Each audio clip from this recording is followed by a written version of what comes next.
कोहरा जो लगा है, बादल जो लगा है, बिल्कुल झरने से होकर पहाड़ से चिपक करके, ये देखिए।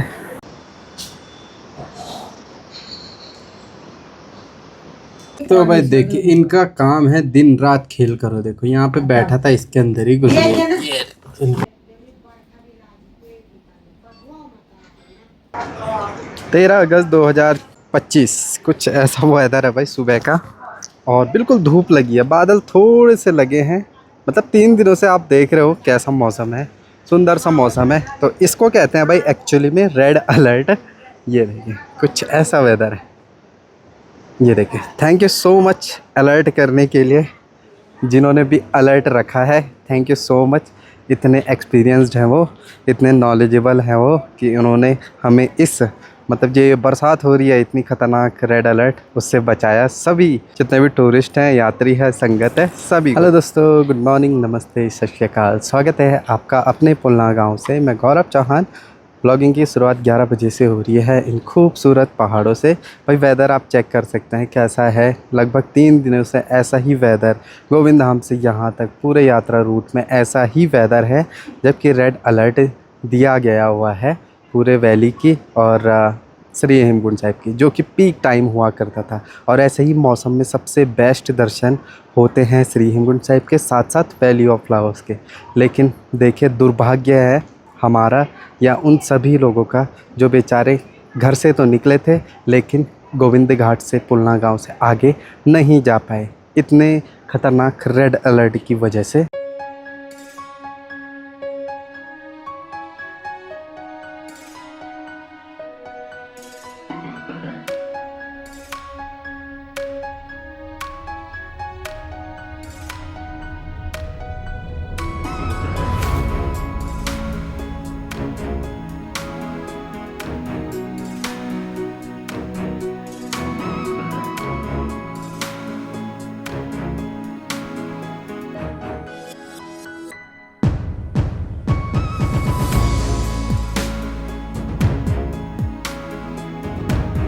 तो भाई एक बार फिर से ना फीवर आ रखा भाई। सुबह मैंने नाश्ता किया, नहाया, और उसके बाद बॉडी गर्म हो रही है। दवाई मिल नहीं रही है, एक पैरासीटामोल मिली है। अभी खाना खाऊंगा दिन का थोड़ा सा, फिर दवाई खा करके फिर आराम करूंगा। बाकी दिन के 2 बज रहे हैं और कुछ मौसम ऐसा था, सूखा ही था आज के दिन, एक बूंद बरसात नहीं हुई। शाम को होगी वो अलग बात है। भाई लूसी के बच्चे भी बड़े हो गए हैं और हर दिन जो है लड़ते ही रहते हैं भाई। बहुत जल्दी बड़े हो जाते हैं बिल्ली के बच्चे, बहुत जल्दी बड़े हो जाते हैं। नाम भी नहीं लिखा है इनका अभी। पहचानने में भी थोड़ा टफ हो रहा है। 3 बिल्लियों को पहचानना टफ है। एक तो पहचान में आती है, उसका कलर ही थोड़ा सा अलग है।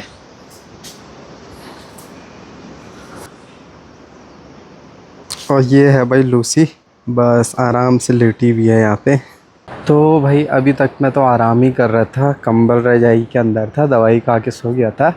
तो अभी थोड़ा सा फिर से रिलैक्स फील हो रहा है भाई। पता नहीं बार बार तबीयत ख़राब क्यों हो रही है इस बार, समझ नहीं आ रहा भाई। ऐसी कभी होती भी नहीं थी मेरी। बाकी चलो, शाम का टाइम है, 6 बज रहे हैं। वेदर ठीक था आज, बारिश एक बूंद भी नहीं आई, बशर्ते आ सकती है। देखो इधर पहाड़ों से देखे फिर से जो है कोहरा बादल जो है आना शुरू हो चुके हैं।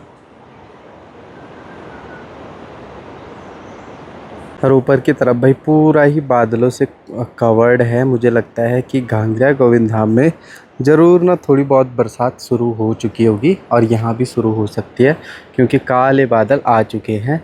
और इधर भी बादल आ रहे हैं, इधर भी बादल आ रहे हैं, सब जगह बादल ही बादल। तो हो सकता है कि आज रात में बारिश बहुत ज़्यादा हो सकती है। बाकी देखते हैं भाई क्या होता है, उसी समय ही पता चलेगा। कि आज देखो तनख्वाह झरना कितना कम है, और कल देखना कितना ज़्यादा होगा। चलो भाई, थोड़ा टहलना भी ज़रूरी है बुखार में, तभी जाके थोड़ी हेल्थ ठीक होती है। मैंने कहा चलो थोड़ा हम घूमने चलते हैं। बाकी भाई मौसम देखो कितना सुंदर हो रखा अपने गाँव का आज। कोहरा जो लगा है, बादल जो लगा है, बिल्कुल झरने से होकर पहाड़ से चिपक करके, ये देखिए। तो भाई अब जाके बरसात शुरू हो चुकी है। मैं बोल रहा था थोड़ी देर में यहाँ पे भी होगी, क्योंकि नीचे शहरों में भी हो रही है, गोपेश्वर साइड, और ऊपर गोविंद धाम में भी शुरू हो गई थी बरसात, और यहाँ पे भी हल्की बूंदाबांदी शुरू हो चुकी है। और फ़िलहाल जो है हम लोग बैठे हुए हैं क्योंकि सब लोग अभी यात्रा नहीं चल रही है, तो यहाँ आए हैं। केशव भी यहीं पहुँचा हुआ है। Hello Keshav, how are you? शादी की तैयारियां कैसी चल रही? बिल्कुल फर्स्ट क्लास भाई 2-4 महीने बस, उसके बाद केशव भी घर गृहस्थी वाला बन जाएगा, फिर हमारे साथ नहीं घूमेगा। नहीं, ये घर गृहस्थी वाला होगा, हमारे साथ नहीं रहेगा, है ना।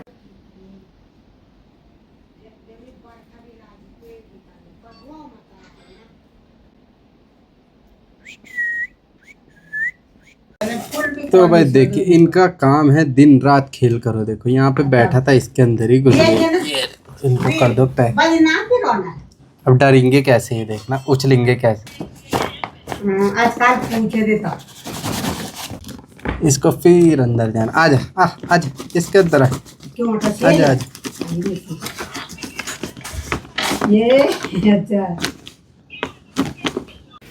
तो रात के 9 बज चुके हैं और लगा था बारिश आएगी, लेकिन हल्की बूंदाबांदी हो रही है भाई। उस हिसाब से हो नहीं रही जिस हिसाब से अलर्ट दिखाया गया है। पता नहीं क्या हो रहा है। 3-4 दिन हो चुके हैं और अभी भी लगातार फीवर आ रहा है, बीच में फिर गायब हो रहा है, आ रहा है। तो फिलहाल भाई आज का तो छोटा ही ब्लॉग था, ज़्यादा बना नहीं पाया क्योंकि मैं दिन भर दवाई खाने के बाद लेटा ही था, आराम कर रहा था। और फिलहाल अभी तबीयत थोड़ी ठीक है, बाकी फिर से रेस्ट करते हैं एक और बार दवाई खा करके। बाकी यार कल जोशीमठ भी जाना था, बद्रीनाथ धाम में भी जाना था। आपको पता है बद्रीनाथ धाम में अभी जो लड़ाई चल रही है, जो जन आंदोलन चल रहा है, वो अपने एक अस्तित्व, अपने इस संस्कृति को बचाने के लिए चल रहा है, जिसका सहयोग सभी क्षेत्रवासी कर रहे हैं और देश दुनिया के कोने कोने से लोग ये सपोर्ट कर रहे हैं। क्योंकि जो मास्टर प्लान चल रहे हैं वो तो चल रहा है, ठीक है, उससे कहीं ना कहीं सुविधाएं भी होगी, कहीं ना कहीं डेवलपमेंट होगा। लेकिन जिस तरीके से हमारी जो पुरानी जो परंपराओं से जो चले आ रहे हैं, जो मतलब कुछ ऐसे ऐसे स्थान हैं बद्रीनाथ धाम में जो मतलब वो विलुप्ति के कगार में है, सिर्फ और सिर्फ जो है ये मास्टर प्लान में। क्योंकि सुनने में ये आया कि बताया कुछ और गया था और हो कुछ और रहा है, तो जो कि सही बात नहीं है भाई। जैसा बताओ वैसा किया तो कोई भी दुखी नहीं होता, बट जैसा बताया वैसा नहीं किया तो कहीं ना कहीं ठेस हर एक भक्तों के दिल में पहुंचती है। जो विष्णु भक्त हैं, भगवान के भक्त हैं, है ना, हर एक भक्तों के दिल में ठेस पहुंचती है। उसी प्रकार हमारे गांव वासी भी, सभी लोग जो है बद्रीनाथ वासी के साथ हैं, उन लोगों के साथ हैं। तो हम भी कोशिश करेंगे जन आंदोलन में जाएं, क्योंकि आज गांव के कुछ लोग 15-20 लोग गए हुए थे जन आंदोलन में, और हम भी जाएंगे कभी ना कभी। और हमारी गांव की महिला मंगल दल भी जन आंदोलन में हिस्सा लेगी बद्रीनाथ धाम में, क्योंकि 9, 10, 11 दिन हो चुके हैं जब से जन आंदोलन चल रहा है। लेकिन अभी तक मतलब सरकार द्वारा, जो हाई अधिकारियों द्वारा उनको सुना नहीं गया है, उनको बस इग्नोर किया जा रहा है। बाकी यात्रा 16 से ही चलेगी, जो ट्रैक रूट ओपन होगा Govind Ghat to Shri Hemkund Sahib to valley of flowers, वो 16 अगस्त से होगी। और मौसम आप देख ही रहे हैं भाई, इतना हाई अलर्ट था और मौसम कैसा है।